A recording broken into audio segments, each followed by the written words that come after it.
আপনি কি নবী সাল্লাল্লাহু আলাইহি ওয়াসাল্লামের সুপারিশ পেতে চান? পেতে চান? হাউজে কাউসারের পানি পেতে চান? নবীর কাছাকাছি থাকতে চান?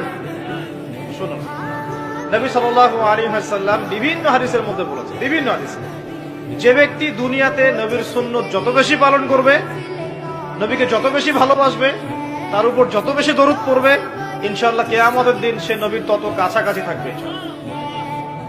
আর যদি সকালবেলা 10 বার এবং সন্ধ্যাবেলা 10 বার পড়তে পারেন, আল্লাহুম্মা সাল্লি আলা মুহাম্মাদ ওয়া সাল্লিম, অথবা আল্লাহুম্মা সাল্লি ওয়া সাল্লিম আলা নবিয়িনা মুহাম্মাদ, ইনশাআল্লাহ নবী সাল্লাল্লাহু আলাইহি ওয়াসাল্লাম আপনার জন্য সুপারিশ করবেন। সকালে 10 বার, সন্ধ্যায় 10 বার দরুদ পড়া খুব কঠিন। সকালে 10 বার, সন্ধ্যায় 10 বার দরুদ পড়তে সময় লাগবে সর্বোচ্চ 5-10 মিনিট।